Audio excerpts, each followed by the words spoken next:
What is time? Let's talk about it. Right now, as you listen to these words, you exist in a single moment, the present. Your childhood is gone, locked away in memory. Your future stretches ahead, unwritten and unknown. This feels obvious, doesn't it?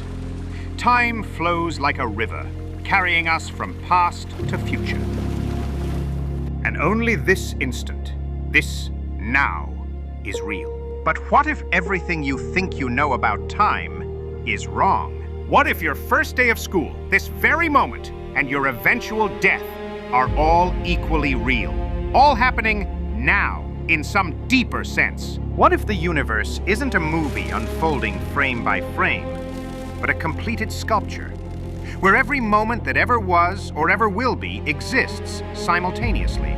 This isn't science fiction. It's one of the most profound implications of Einstein's theory of relativity. And it challenges everything we think we understand about reality itself. Let's start with how time feels to us. Imagine the universe as an artist, creating a series of paintings. Each canvas captures everything happening in the cosmos at a single instant. Every birth, every death, every thought, every star being born in distant galaxies. As each moment passes, the artist discards the old painting and creates a new one, slightly different from the last. This gives us something like a cosmic flipbook.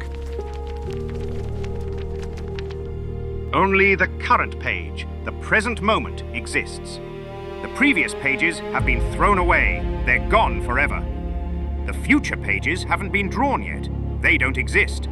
This matches our deepest intuitions about time. The past feels fundamentally different from the present. It's fixed, unchangeable, accessible only through memory and evidence. The future feels open, uncertain, shaped by our choices. And the present? The present is where we live, where things actually happen, where reality unfolds. But here's where things get strange. This intuitive picture of time, what philosophers call presentism, runs into serious problems when we examine what physics tells us about the universe. The trouble begins with a simple question. What does now mean?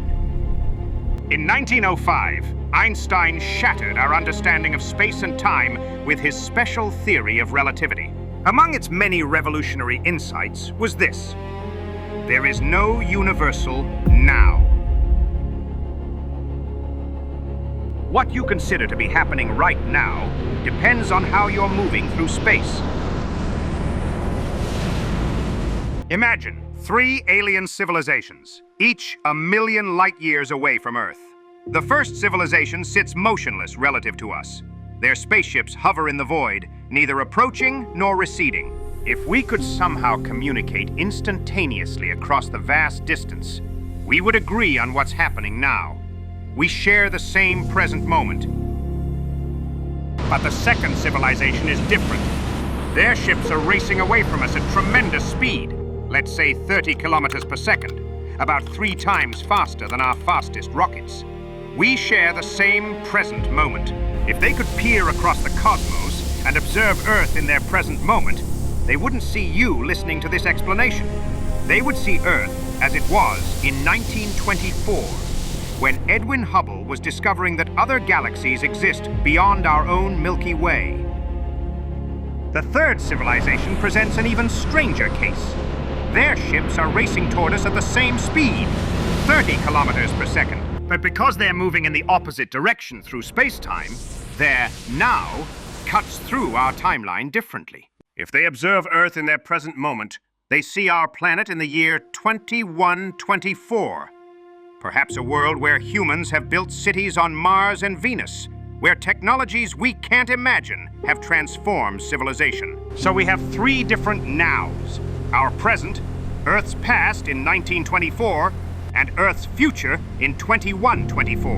Which one is correct? Which one is really now? Einstein's answer is as elegant as it is unsettling.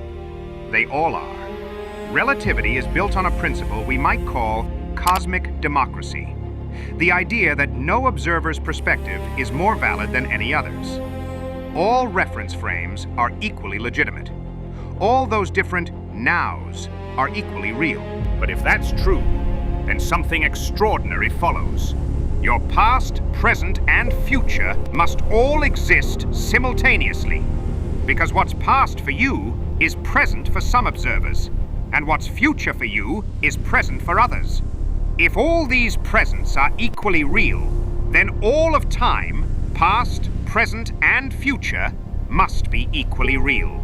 This leads us to one of the most mind-bending concepts in modern physics, the block universe, also known as eternalism. Forget the artist painting moment by moment. Instead, imagine that all the paintings have already been completed and stacked into a solid block. This block contains every moment that has ever existed or ever will exist. Your birth is in there. This moment is in there. Your death is in there too. They're all equally real, all equally present, just located at different positions in the block. In this view, the universe doesn't evolve or change. It simply is. Time doesn't flow like a river. It's more like a landscape that we move through. The distinction between past, present, and future becomes a kind of illusion, a consequence of our limited perspective as we travel along our particular path through the block. Think of it this way. When you're driving through a mountain range, the peaks behind you don't cease to exist just because you can't see them anymore. The valleys ahead don't spring into existence as you approach them. They're all there, part of the same landscape, even though you can only see a small portion at any given moment. Similarly, in the block universe, all moments exist simultaneously. The dinosaurs are as real as you are right now. They're just located at a different position in the temporal landscape. Your great-great-grandchildren are equally real, even though you haven't met them yet. This picture resolves the relativity problem elegantly. Different observers slice through the block at different angles, experiencing different sets of events as simultaneous. But all the events in the block are equally real, regardless of which slice any particular observer happens to be experiencing. Yet this elegant solution creates a new, and perhaps more troubling problem. If the future already exists in the block, is it already determined? Are our choices an illusion? If the block universe is correct, then your entire life, every decision you'll ever make, every word you'll ever speak, every moment of joy or sorrow already exists. Carved into the structure of space-time like a sculpture in marble. The future isn't something you create through your choices. It's something you discover as you move through the predetermined landscape of time. This seems to eliminate free will entirely. How can you be free to choose if your choices are already written into the fabric of reality? How can you change the future if the future already exists? Some philosophers and physicists have embraced this conclusion. They argue that free will is indeed an illusion. A compelling one, but an illusion nonetheless. From this perspective, your sense of making choices is like a character in a movie feeling that they're deciding what to do next, unaware that their entire story has already been filmed. But before we surrender our sense of agency entirely, we need to consider another piece of the puzzle: quantum mechanics. Quantum theory tells us that at the smallest scales, the universe is fundamentally uncertain. When a radioactive atom will decay, which path a photon will take, whether Schrödinger's cat is alive or dead. These aren't just things we don't know. According to quantum mechanics, they're things that don't have definite answers until they're measured. This quantum uncertainty can have macroscopic consequences. A single radioactive decay might trigger a genetic mutation that, generations later, leads to the evolution of an entirely new species. Or it might not decay, and that species never comes to exist. If quantum events are truly random, not just unpredictable, but genuinely undetermined, then the future can't be written in stone. But this creates a new puzzle. If quantum uncertainty means the future doesn't exist yet, how do we reconcile this with relativity's implication that all times are equally real? We seem to be caught between two fundamental theories of physics, each enormously successful, and yet pointing in opposite directions. One possible resolution is the growing block theory of time. Imagine that the block universe isn't complete. Instead, it's constantly growing. The past and present exist as solid, unchangeable parts of the block, but the future doesn't exist yet. It's created moment by moment as quantum uncertainties resolve into definite outcomes. In this picture, there's a kind of moving boundary between the determined past and the open future. This boundary isn't smooth or uniform. It's jagged and complex, shaped by countless quantum events happening throughout the universe. As radioactive atoms decay, as quantum measurements collapse wave functions, as uncertain events become certain, the boundary advances, adding new layers to the block of space-time. This growing block theory preserves both the insights of relativity and the openness suggested by quantum mechanics. Different observers might disagree about exactly where the boundary between past and future lies, but they would agree that there is such a boundary, that the future is genuinely open in a way the past is not. Yet even this compromise raises new questions. What determines when a quantum event happens? What makes an uncertain future become a definite past? These questions push us to the very foundations of physics, to the mysterious process by which quantum possibilities become classical realities.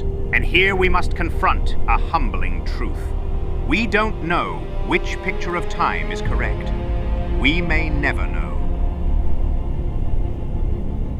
The presentist view, that only the present moment exists, feels right to us, but it's difficult to reconcile with relativity. The block universe elegantly explains relativity, but seems to eliminate free will and the openness of the future. The growing block tries to have it both ways, but raises new puzzles about the nature of quantum measurement and the passage of time. Some physicists go even further, suggesting that time itself might be an illusion, an emergent property that arises from more fundamental, timeless laws of physics, much like temperature emerges from the motion of molecules, or life emerges from the interactions of lifeless atoms. Others propose that our entire approach is wrong, that instead of asking whether the past and future exist, we should ask what it means for anything to exist at all. Perhaps existence itself is relative, dependent on the observer, just as simultaneity is relative in Einstein's theory. What can we conclude from this journey through the nature of time? Perhaps the most important lesson is that reality is far stranger and more subtle than our everyday experience suggests. The simple flow of time from past to future, which seems so obvious and fundamental, may be nothing more than a persistent illusion created by our limited perspective. Yet this uncertainty isn't a failure of science. It's one of its greatest achievements. By pushing our understanding to its limits, by revealing the deep puzzles that lie beneath seemingly simple concepts, science shows us just how much mystery remains in the universe. Whether you exist only in this fleeting present moment, or whether you're spread across all of time like a four-dimensional sculpture, or whether reality is constantly growing and creating itself, these aren't just abstract philosophical questions. They touch on the deepest issues of human existence: the nature of consciousness, the meaning of choice, the reality of change and growth. We may never know for certain which picture of time is correct, but in grappling with these questions, in pushing against the boundaries of human understanding, we discover something profound about both the universe and ourselves. We learn that reality is far richer, far stranger, and far more wonderful than we ever imagined. And perhaps that's the most important discovery of all, that the universe still holds mysteries deep enough to humble us, complex enough to challenge our greatest minds, and beautiful enough to inspire us to keep searching for answers, even when those answers seem forever beyond our reach. The question of time remains open as the future itself, whatever that might mean.